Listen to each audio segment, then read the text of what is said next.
All right, everybody. It's 8:46. Let's go ahead and let's jump in here for the pre-market analysis.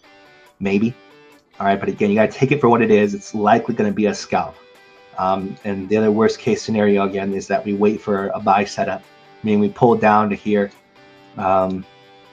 We pull down and then we recover one of these major lows, like we did here. We pulled down here to 32.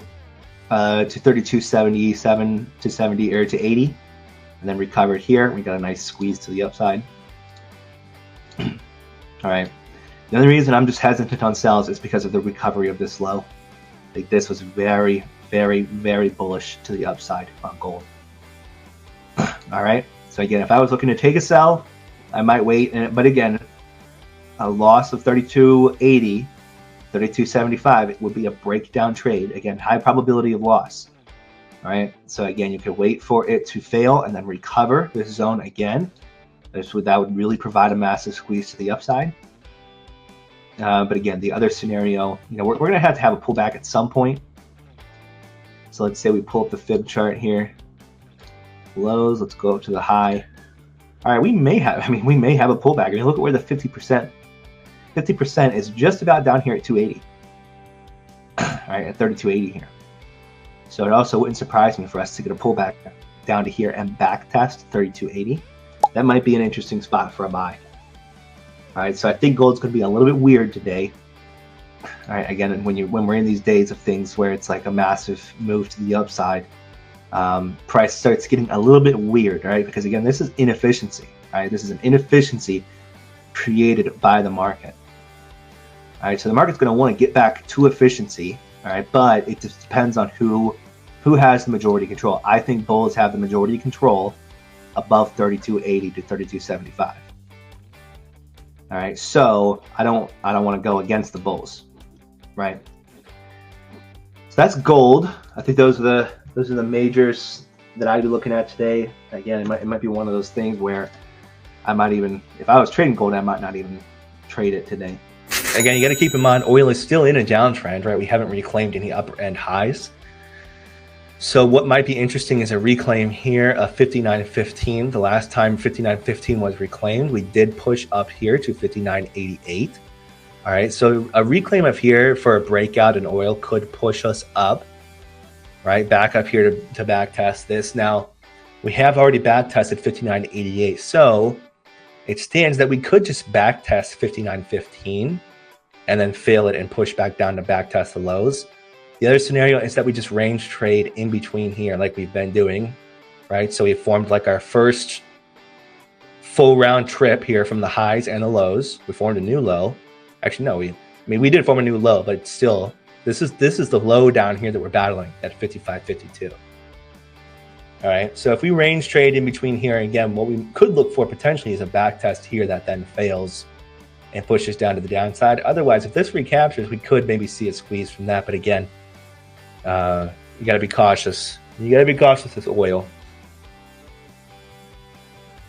All right, I don't really think there's much else. What is range trading, Nate? It basically, it means that it kind of just moves sideways in a zone, right? So if we look at oil, after oil eventually it makes a major leg down or a major leg up, and then it kind of just trades sideways in a range. Okay, now I think the political state of oil is kind of making things really wonky right now. Okay, but ideally we want oil to look more like this, right? Because oil is so currency and politically based, it doesn't generally make big legs like this. All right, we want it to just kind of bounce back and forth between highs and lows. There's the high. So the high is up here at 31,416. All right, so it's possible we at least get a back test of 34.24. All right, this number here. It's possible we get a back test of there.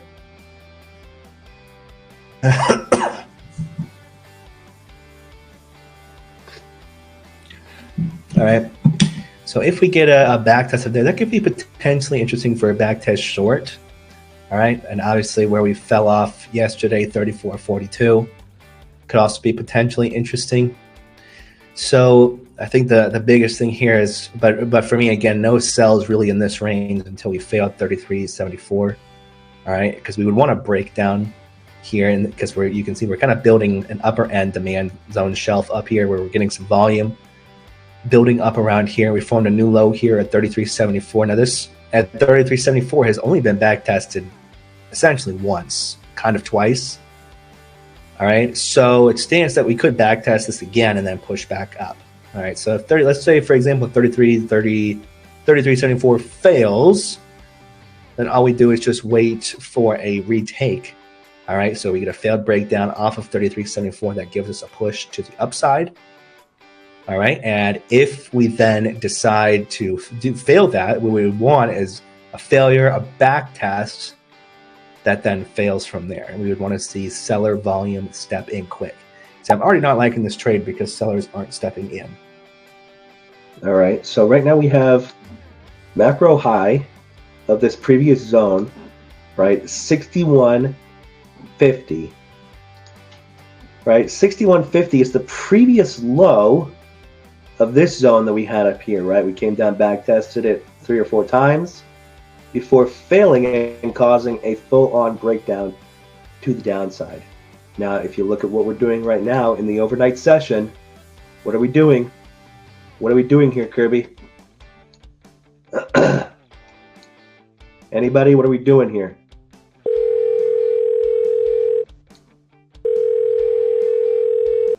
Sorry, I wasn't paying attention. What's the question? I only trade gold. Yeah, that's fine. I understand. Yeah. So forget about the instrument. What's this setup playing out to be here?